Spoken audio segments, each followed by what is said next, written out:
Di zaman Pak SBY yang jalan private sector, pemerintahnya diam. Di zaman Pak Jokowi, pemerintah jalan private sektornya relatif diam. Yang private hasilnya 6%, yang government hasilnya 5%. Jadi kalau sekarang saya hidupkan dua-dua mesin ekonomi, government dan private sector, 6,5 enggak susah-susah amat. Saudara kan bertanya, tahu dari mana Purbaya bahwa waktu zaman Pak SBY yang jalan private sector? Kalau pembangunan infrastruktur kan udah clear, nggak kemana-mana waktu itu ya. Saya lihat dari sini, balik ke tadi gambar uang tadi. Gambar uang tadi bisa menjelaskan apa yang terjadi di perekonomian Indonesia dengan cukup detail. Kalau ekonominya pada pinter, cuman yang pinter cuman gua kayaknya. Makanya waktu saya cerita itulah, mereka bilang ini ilmu aneh, tapi ini ilmu dasar ekonomi seperti ini. Jadi ekonomi yang betul ya yang seperti ini, yang lain salah semua. Ini waktu zamannya Pak SBY, Anda lihat di hijau nih. Ini pertumbuhan dari sini ke sini itu rata-ratanya tumbuhnya 17,5% sampai 18%. Akibatnya apa? Kreditnya tumbuhnya kenceng tuh. Yang biru nih kredit nih. Berapa itu? 22%. Artinya private sector yang jalankan pada waktu itu. Lihat zamannya Pak Jokowi. Tiba-tiba uangnya turun ke sini. Ini kadang-kadang 2008 sampai 2009 ini, 2018-2019. Sebelum Covid, rata-ratanya udah 0. 2 tahun sudah direm ekonominya. Walaupun Pak Jokowi bangun infrastruktur di mana-mana, ketika private sektor yang nggak jalan, ketika pengusaha kadin diem aja, ekonomi nggak kemana-mana. Tumbuh 5%, mungkin rata-ratanya di bawah. Ini. Jadi saya bisa bilang di sini private, di sini government.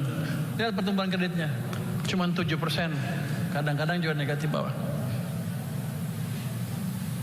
Hampir kita hancur di tahun 2020. Waktu itu saya di maritim. Keadaan seperti ini. Ini minus 15,3% pertumbuhan uangnya. Jadi dengan keadaan Covid, fiskal dan moneternya mencekik ekonomi kita. Ini bisa balik, mulai ke sana. Tapi itu baliknya bukan kebetulan. Pak Presiden memerintahkan Bank Sentral untuk mengatur kebijakannya. Saya yang ngasih tahu. Gratis nggak dibayar, nggak apa-apa lah. Saya dulu terkenal ekonom bayarnya 2M. Makasih mas katanya. Sekarang udah lumayan dibayar. Pak Prabowo bayarnya lebih gede rupanya. Ini sampai sini Bank Sentral masih negatif. Bank Sentral udah membantu tapi masih negatif. Ini dari sini ke sana, apa yang terjadi? Kita paksa Kementerian Keuangan memindahkan 300 triliun dari BI ke perekonomian, ke bank-bank komersial. Akibatnya M0-nya tumbuh seperti ini, nggak lama kredit juga tumbuh kencang seperti ini. Jadi ini amat mempengaruhi pertumbuhan kredit dan pertumbuhan swasta sektor real. Waktu kemarin saya balikin uang itu 200 triliun, itu bukan langkah baru, pernah dilakukan di sini. Cuman karena mereka nggak ngerti, mereka cuma jalanin perintah. Mereka pikir itu langkah kebetulan. Tidak, itu langkah by design. Yang ini pun kita sudah punya pengalaman dan kita jalankan langkah itu karena kita sudah punya pengalaman tahun-tahun sebelumnya. Jadi saya kelihatannya pinter, padahal enggak. Dulu dikerjain. Tapi emang gue yang nyuruh sih. Jangan nggak ngerti. Orang nuduh saya. Ini waktu London ini, mereka bilang apa? Purbaya ngabisin uang pemerintah 200 triliun. Padahal yang saya lakukan apa? Saya pindahkan uang dari bank sentral ke bank komersial, BUMN, dalam bentuk seperti tabungan, deposit on call. Uangnya masih uang saya. Jadi ini balik, ekonomi recover, uang gua masih utuh.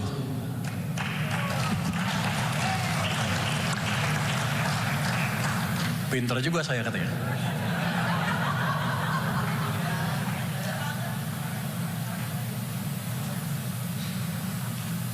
Itu seperti hal yang gampang. Kita pikirkan orang dalam negeri nggak ngerti. Tapi ternyata orang luar negeri juga nggak ngerti. Kalau Anda baca The Economist yang hari ini, yang terakhir, ada tuh tulisan yang bilang Indonesia raised its rainy day pot. Dia bilang di The Economist itu, saya ngabisin uang yang disimpan untuk keadaan susah sebesar 200 triliun. Padahal kan uangnya nggak habis, uangnya cuma saya pindahin aja. Jadi majalah The Economist yang canggih itu ternyata nggak sepinter gua.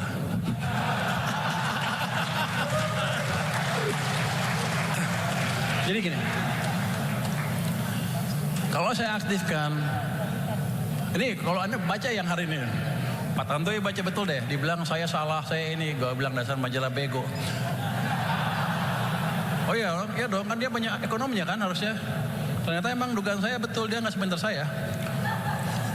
Jadi kalau saya hidupkan dua-duanya ekonomi, fiskal, moneter dengan ini mesinnya dua tumbuh, saya pikir 6 sampai 6,5 bisalah. Nanti Anda akan mendapatkan keadaan ekonomi yang beda dibanding sebelumnya. Tapi itu belum cukup kalau untuk menciptakan pertumbuhan ekonomi yang berkesinambungan. Iklim investasi kita masih berantakan, betul kan? One stop service, tapi nggak kelar-kelar. Boleh ngomongin nggak ya? Kalau nggak kita udah lari ekonominya, investasi udah ngebut. Sekarang kita sama Vietnam kalah, sama Thailand kalah, sama Singapura kalah, sama Malaysia kalah dalam hal menarik investasi. Kemarin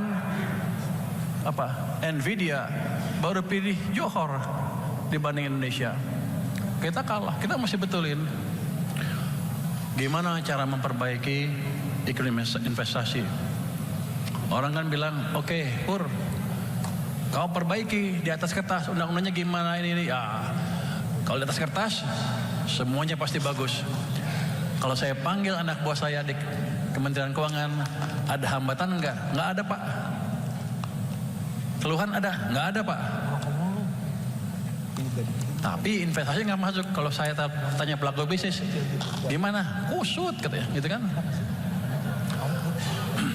Jadi saya usulkan ke Menko Perekonomian, Pak Menko, kita buat task force untuk debottlenecking. Pak Menko setuju, Pak Presiden setuju, jadi sudah dibuat task force-nya, sudah di launch. Ada 3 task force di situ, ada 3 pokja, 1, 2, dan 3. Yang penting yang kedua adalah pokja debottlenecking.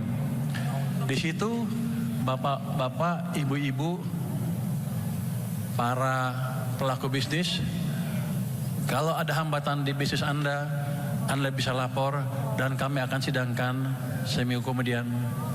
Saya udah memutuskan mengalokasikan waktu 1 hari penuh untuk memimpin sidang debottlenecking.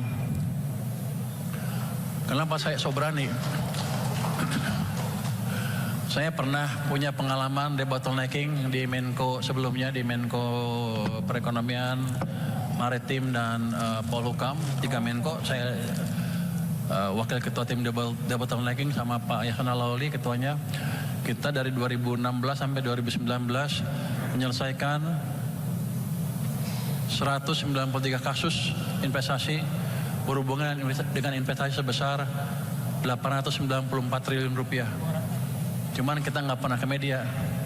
Makanya investasi kan dipindah ke maritim. karena kita jago.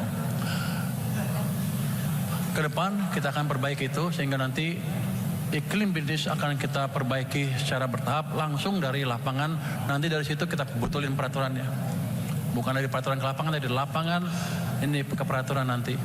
Jadi teman-teman nanti kalau ada masalah bisnis lapor ke tempat saya. Nanti saya umumkan besok mungkin lapornya kemana. Nanti akan kita bereskan.